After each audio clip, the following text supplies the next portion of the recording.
بسم اللہ الرحمن الرحیم۔ دیکھیں، حج کے بارے میں کچھ باتیں چل رہی تھیں، اس سے پہلے والی ویڈیو میں بھی بتایا گیا تھا حج کس پر فرض ہوتا ہے، کب فرض ہوتا ہے، اور جانے کی کیا فضیلت ہے، اور حاجی کی کیا فضیلت ہے، اور جو حج فرض ہونے کے باوجود حج نہ کریں اس پر کیا وعیدیں ہیں نبی علیہ السلام کی اور اللہ تبارک و تعالیٰ کی، وہ ساری بتائی گئی تھی۔ انشاءاللہ آج کی ویڈیو میں یہ باتیں بتائی جائے گی کہ حج کی کتنی قسمیں ہیں۔ دیکھیں، جو بھی حاجی دنیا میں کسی بھی جگہ سے حاجی جو جاتا ہے وہ حج کرتا ہے تو وہ تین طرح میں سے کسی ایک طرح کا حج ہوگا۔ یا تو وہ حج قران کرے گا، یا تو وہ حج تمتع کرے گا، یا تو وہ حج افراد کرے گا۔ یہ تین طرح کا حج ہے۔ اس کو آسان طور پر ہم سمجھیں، حج قران جو سب سے افضل ہے وہ کیا ہے؟ حج قران، قران کا مطلب یہ ہے کہ ملانا، کہ حاجی جب اپنے ملک سے نکلے تو جو احرام باندھے گا حاجی، وہ عمرہ اور حج دونوں کے لیے باندھے، دونوں کی نیت کرے کہ اسی احرام سے جا کر وہاں پر عمرہ کرے پہلے، پھر جب حج کے دن آئے تو اسی احرام سے، یعنی احرام اتارے نہیں، عمرہ کرنے کے بعد احرام اتارنا نہیں ہے، بلکہ اسی احرام کے اندر احرام کی حالت میں رہے، اور پھر جب حج کے ایام آ جائے تو اسی احرام سے حج کرے۔ یہ ہے حج قران، اور یہ سب سے افضل ہے چونکہ اس میں مشقت زیادہ ہے۔ بندہ جتنے دن احرام میں رہے گا اس کو بہت ساری ایسی چیزوں سے بچنا پڑے گا جو کہ پہلے احرام کے بغیر اس کے لیے جائز تھی، لیکن احرام کی وجہ سے اس کے لیے ناجائز ہو گئی۔ اچھا، یہ تو ہوا حج قران۔ دوسرا حج ہے حج تمتع۔ اس کا کیا مطلب؟ یعنی حاجی اپنے ملک سے جائے تو وہ عمرہ کا احرام باندھے، عمرہ کر لیں وہاں پر جا کر، پھر جب عمرہ کرنے کے بعد احرام کو کھول دے گا، حلق ولق کرا کر احرام کو کھول دے گا، اور اس کے بعد پھر جب حج کے دن شروع ہوں گے تو اس کے بعد پھر نئے سرے سے احرام باندھ لے گا۔ تمتع اسے کہا جاتا ہے، یعنی سفر ایک ہی ہے لیکن اس میں عمرہ کر رہا ہے پہلے اور پھر حج کر رہا ہے، لیکن فرق یہ ہے کہ عمرہ کرنے کے بعد احرام کو اس نے اتار دیا اور اس کے بعد پھر حج کے دن آئے پھر احرام باندھ لیا۔ تو یہ قران سے تھوڑا کم درجے کا افضل ہے۔ کیوں؟ اس لیے کہ قران میں مشقت زیادہ ہے، اس میں اتنی مشقت نہیں ہے۔ اور تیسری جو قسم ہے وہ ہے حج افراد، یعنی تنہا حج۔ کیا مطلب؟ کہ ایک حاجی اپنے ملک سے جا رہا ہے حج کا احرام باندھ کر، یعنی وہاں جا کر ڈائریکٹ وہ حج کرے، ڈائریکٹ حج کرے، بعد میں چاہے وہ عمرہ کر لے، حج کرنے کے بعد عمرہ کر لے، اس سے حج افراد میں کوئی فرق نہیں پڑتا، لیکن جب وہ احرام باندھ رہا ہے اس وقت صرف حج کی نیت ہو اور وہاں جا کر حج کرے، یہ ہے حج افراد۔ دیکھیں، یہاں پر ایک بات سمجھیں کہ پہلے جو دو حج بیان کیے گئے، حج قران اور حج تمتع، یہ دونوں کے اندر حاجی کے اوپر قربانی، دم شکر، یعنی شکرانے کے طور پر ایک چھوٹا جانور، بکری، وہ بھیڑ، یہ جو گھینٹا وغیرہ آتا ہے، یہ ذبح کرنا لازم ہے حدود حرم میں۔ حاجی کے اوپر شکرانے کے طور پر حج قران میں اور حج تمتع میں یہ ذبح کرنا لازم ہے حدود حرم کے اندر۔ اچھا، یہاں پر بہت سے لوگوں کے ذہن میں یہ سوال آتا ہے کہ حاجی پر قربانی واجب ہے یا نہیں؟ تو اس میں ایک بات یاد رکھیں، ایک ضابطہ یاد رکھیں۔ یہ تو حج قران اور حج تمتع کی قربانی الگ سے جو شکرانے کے طور پر، لیکن بقرعید والی جو قربانی، جو صاحب نصاب ہونے کی وجہ سے جو قربانی آتی ہے، وہ حاجی پر آئے گی یا نہیں؟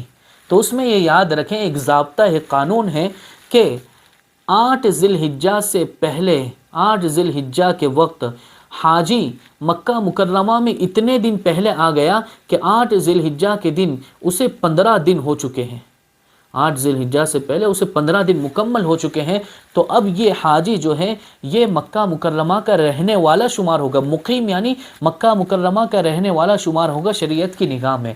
اب چونکہ یہ مقیم ہے اور صاحب نصاب ہے، اس لیے اس کے صاحب نصاب ہونے کی وجہ سے اس پر قربانی آئے گی۔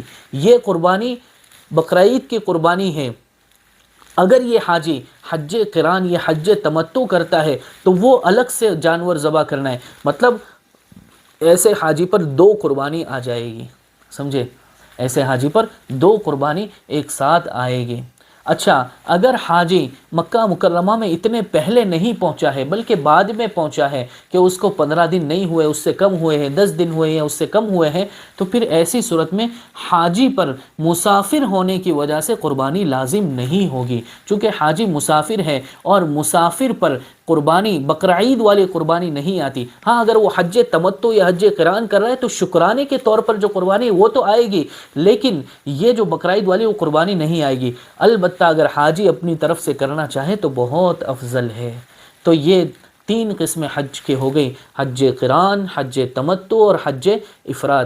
اللہ کی ذات سے امید ہے انشاءاللہ تینوں سمجھ میں آ گئی ہوگی۔ اچھا یہاں پر بہت سے لوگ، ایک غلط فہمی کا ازالہ مقصود ہے، غلط فہمی کو دور کرنا مقصود ہے۔ بہت سے لوگ یہ سمجھتے ہیں کہ عرفہ اگر جمعہ کے دن آ جائے تو یہ حج اکبری ہوتا ہے۔ ہم نے بھی کئی مرتبہ اپنے بڑوں سے سنا، یعنی بڑے مطلب بڑے بوڑھے علماء نہیں، بڑے بوڑھوں سے سنا کہ عرفہ اگر جمعہ کے دن آ جائے تو یہ حج اکبری ہوتا ہے۔ عوام میں یہ بات مشہور ہے اور سب جانتے ہیں، لیکن یہ بات صحیح نہیں ہے۔ علم کے اعتبار سے یہ بات صحیح نہیں ہے، کہیں کسی حدیث سے اور کسی طور پر یہ ثابت نہیں ہے۔ احادیث میں جہاں کہیں حج، دیکھیں احادیث میں اللہ کے نبی صلی اللہ علیہ وسلم نے عمرہ کو حج اصغر کہا، یعنی چھوٹا حج، اور جو حج اسلام ہے یعنی یہ بقرعید والا جو ہم پر جو حج فرض ہوتا ہے یہ ہمیشہ بڑا ہی ہوگا، حج اکبری ہی ہوگا، چاہے عرفہ جمعہ کے دن آئے یا چاہے کوئی اور دن آئے، سمجھے؟ جمعہ کے دن آنے سے فضیلت ہو سکتی ہے کہ بھائی جمعہ کا بھی دن مبارک اور عرفہ کا دن بھی مبارک، لیکن حج اکبری اس کو کہنا یہ درست نہیں ہے، یہ ایک عوامی غلطی ہے۔ بہرحال یہ تو غلطی بتانا مقصود تھا۔ اچھا حج کی جو قسمیں ہیں اور بھی احکام کے اعتبار سے، حکم کے اعتبار سے حج کی مختلف قسمیں ہیں۔ نمبر 1 فرض حج، نمبر 2 نفل حج، نمبر 3 حرام حج۔ کیسا عجیب لگتا ہے نا، حرام کا لفظ کیسا عجیب لگتا ہے۔ نمبر 4 مکروہ تحریمی حج۔ دیکھیں فرض حج جو ہے وہ صاحب استطاعت پر جو حج فرض ہو جاتا ہے، یا اگر فرض حج نہیں بھی ہوا ہے لیکن ماں باپ نے اپنے بالغ بیٹے کو کرا دیا، نابالغ نہیں، نابالغ اگر حج کرے گا تو وہ نفل ہی شمار ہوگا، بالغ بیٹے کو حج کرا دیا تو زندگی میں جو پہلا جو حج کیا گیا ہے یہ ہے فرض حج، یہ ہے فرض حج۔ اچھا اس کے بعد جب کبھی حج کرے گا وہ نفل شمار ہوگا، اس کے بعد جب کبھی حج کرے گا وہ نفل شمار ہوگا۔ یہاں پر اہل علم کے لیے جو علماء اگر ان باتوں کو سن رہے ہوں تو میں بریکٹ میں مطلب یعنی اپنے الگ سے تھوڑی وضاحت کرنا چاہتا ہوں کہ دیکھیں چونکہ یہ ویڈیو وغیرہ عوام کے لیے بنائی جاتی ہے، اس لیے ان مسائل کو چھوڑ رہا ہوں جو میقات کی حدود کو تجاوز کرنے کی وجہ سے واجب ہو جاتا ہے حج یا جو بھی چیزیں ہیں، ان مسائل کو چھوڑ رہا ہوں چونکہ یہ عوام کو سمجھانے کے لیے ہے۔ اس وجہ سے یہاں حج کی صرف احکام کے اعتبار سے 4 قسمیں بیان کی گئی، ایک تو فرض اور نفل، یعنی فرض ادا ہونے کے بعد پھر زندگی میں جتنی مرتبہ کرے گا وہ حج جو ہے نفل، زندگی میں ایک ہی مرتبہ حج فرض ہوتا ہے، باقی نفل۔ اور تیسرا جو ابھی بتایا تھا حرام حج، کیا مطلب؟ فقہا نے اس کو لکھا ہے، حالانکہ حج تو کتنی بڑی عبادت ہے، وہ کیسے حرام ہو جائے گا؟ حرام ہو جائے گا کب؟ جبکہ حرام مال سے اگر ہم حج کر رہے ہیں تو یہ حرام ہے حج کرنا۔ اسی طرح اگر کوئی دکھلاوے کے لیے حج کر رہا ہے کہ مجھے لوگ حاجی کہیں گے، میں جب حج کر کے آؤں گا مجھے لوگ، نیت ہی پکی نیت یہ ہو کہ مجھے لوگ حاجی کہیں، تو پھر یہ ناجائز حرام ہے۔ دیکھیں اس میں ایک بات یاد رکھیں کہ شک کی وجہ سے اگر کسی بندے کو شک ہو رہا ہے کہ بھائی وہ حج کے لیے جا رہا ہے اور شیطان اس کو بہکا رہا ہے، یار تجھے لوگ حاجی کہیں گے اور تو ریا، تو بندے کو شک ہو رہا ہے یار میں ریاکاری تو نہیں کر رہا ہوں، یہ تو نہیں کر رہا ہوں، تو اس کی وجہ سے یہ وعید میں داخل نہیں ہوگا۔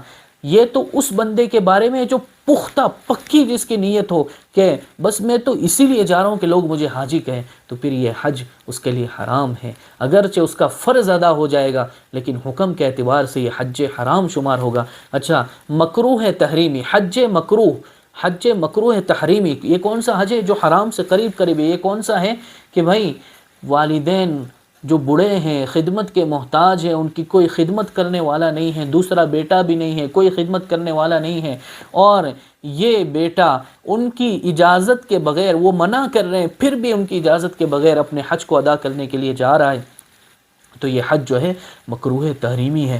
یہ بہت سارے ایسے مسائل ہیں، انشاءاللہ تھوڑے تھوڑے اسٹیپ بائی اسٹیپ انشاءاللہ اس کو بیان کیے جائیں گے۔ اس لیے ہم جب حج کے لیے جاتے ہیں، اتنا پیسہ خرچ کر کے جاتے ہیں، اللہ کی توفیق سے جاتے ہیں، تو ذرا ہم علماء کے پاس بیٹھیں، اللہ والوں کے پاس بیٹھیں، علماء کے پاس بیٹھیں اور ان سے سیکھیں مسائل کو۔ اس لیے کہ بہت سی مرتبہ ایسا ہوتا ہے کہ حاجی پر دم واجب ہو جاتا ہے، حاجی پر قربانی آ جاتی ہے، کتنی مرتبہ تو کئی کا حج فاسد ہو جاتا ہے۔ اللہ ہمیں بچائے، جو بیچارے سیکھ کر نہیں جاتے ہیں، تو اتنا سارا پیسہ خرچ کرنے کے باوجود اگر نتیجہ 0 صفر نکلے تو پھر سوائے حسرت و افسوس کے کیا ہے۔ اللہ تعالیٰ سے دعا ہے اللہ ہم سب کی لبیک کو قبول فرمائے۔